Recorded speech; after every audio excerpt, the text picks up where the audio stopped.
Assalamualaikum warahmatullahi wabarakatuh. Salam Rahayu, Rahayu, Rahayu. Jumpa lagi dengan saya di channel New Adi Solar Tutorial. Di kesempatan kali ini saya ada servisan handphone yaitu Oppo Reno 4F. Ini dengan kendala yaitu kondisi handphone tiba-tiba mati dan tidak bisa dicas teman-teman. Saya coba untuk koneksikan menggunakan charger dan saya tunggu beberapa menit kemudian itu tidak ada respon pengisian daya sama sekali. Jadi handphone tidak bisa dicas sama sekali. Kita coba untuk nyalakan tapi tidak bisa menyala teman-teman. Jadi kita coba untuk membongkarnya dulu dengan cara kita panasi di bagian backdoor atau tutup belakang untuk mempermudah pembongkarannya. Oke, tahap ini kita coba untuk membongkar di bagian tutup belakang atau backdoornya teman-teman.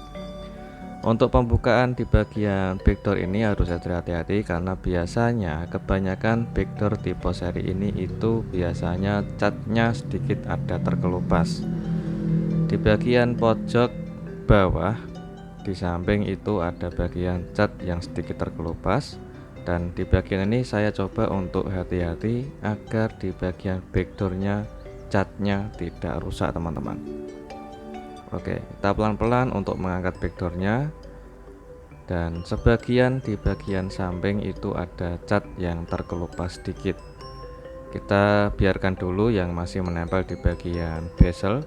Selanjutnya kita coba untuk membongkar infonya dengan cara kita buka skrupnya semua.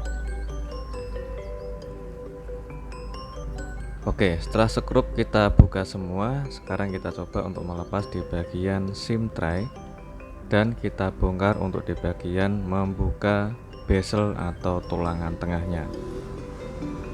Oke, kita angkat tulangan tengahnya. Kondisi handphone seperti ini, kita lepas dulu di bagian soket fleksibel baterainya, dan baru langkah kedua kita lepas fleksibel mainboard pada LCD. Oke, di bagian ini terakhir, di bagian ketiga itu adalah fleksibel LCD yang ada di bagian papan chargernya. Kita coba untuk pasang kembali dan kita coba untuk koneksikan menggunakan charger. Ini adalah cara alternatif pertama sebelum kita mengerjakan di bagian mesin ya teman-teman. Apakah bisa terkoneksi atau, dan alhamdulillah ternyata sudah keluar notifikasi pengisian daya. Kita tunggu sebentar apakah bisa mengisi, dan alhamdulillah untuk persentasenya ini dari awal sudah ada baterainya ya teman-teman, karena saat kita bongkar dan kita pasang kembali itu baterainya ada di angka 21%, yang seharusnya dari awal kita tes untuk koneksikan menggunakan charger harusnya itu handphone menyala, tapi tidak bisa menyala teman-teman. Oke, sekarang kita lepas untuk di bagian chargernya dan kita coba untuk menyalakan tanpa menggunakan charger. Apakah handphone bisa menyala sampai menu atau tidak teman-teman? Oke, kita coba untuk pasang kembali di bagian bezel atau tulangan tengahnya sambil kita menunggu loadingnya selesai teman-teman. Oke, handphone sudah bisa loading. Kita coba untuk tunggu sebentar hingga sampai menyala sampai menu. Apakah handphone bisa berfungsi dengan normal atau tidak teman-teman?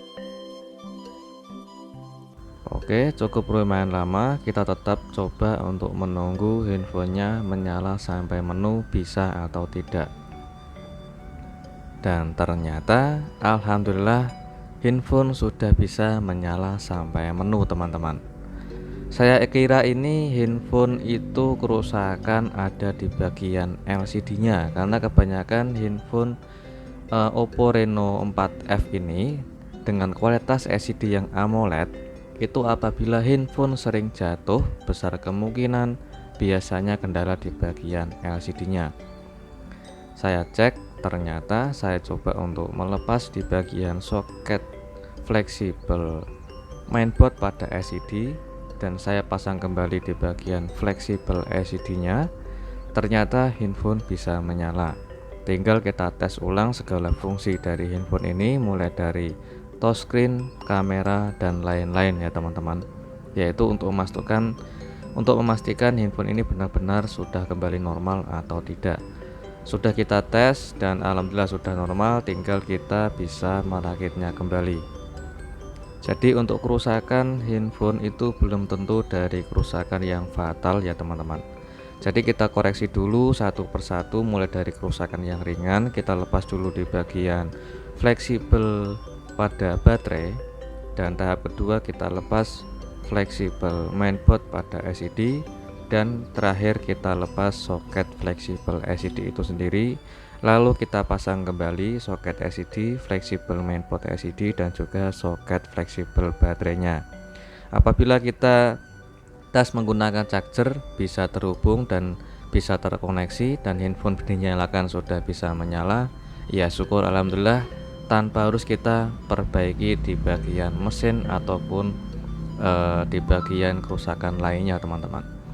Alhamdulillah untuk pengerjaannya sudah selesai. Ini tinggal saya tes yaitu untuk menggunakan salah satu aplikasi. Saya coba untuk buka aplikasi YouTube. Ternyata setelah saya tunggu beberapa detik kemudian, ini ternyata kuota data internetnya habis atau tidak ada internetnya teman-teman. Jadi untuk kuota datanya tidak ada. Jadi saya buka atau untuk mengetes kualitas internetnya, ternyata tidak bisa. Dan tapi alhamdulillah itu dual SIM keluar sinyal 4G teman-teman. Jadi alhamdulillah handphone sudah bisa menyala, tinggal kita pemasangan terakhir atau perakitan terakhir yaitu di bagian pemasangan backdoornya. Oke, di bagian ini saya coba untuk merapikan yaitu di bagian cat pada backdoor yang terkelupas. Saya coba untuk rapikan agar tidak begitu terlalu terlihat jelas kalau di bagian cat pada backdoor itu terlihat cacat ya teman-teman. Jadi kita coba untuk mengerjakan secara maksimal.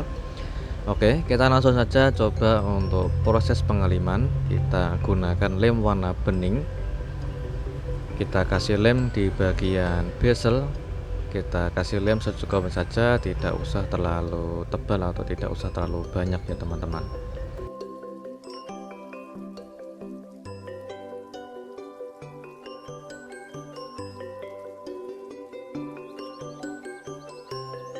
Oke, setelah kita kasih lem di bagian bezel, kita proses pemasangan di bagian backdoornya. Kita presisikan dulu dan kita sambil tekan secara halus dan kita presisikan agar pemasangannya bisa lebih presisi dan bisa terpasang lebih rapat. Oke, jika sudah selesai untuk proses pemasangan dan perakitannya, kita coba untuk tes ulang fungsi dari handphone ini. Apakah handphone kembali mati lagi atau restart kembali atau tiba-tiba mati sendiri atau tidak. Oke, ini sengaja saya coba untuk cas ya teman-teman. Kita tunggu beberapa menit kemudian dan alhamdulillah sudah naik atau bisa nambah di angka 40% baterainya.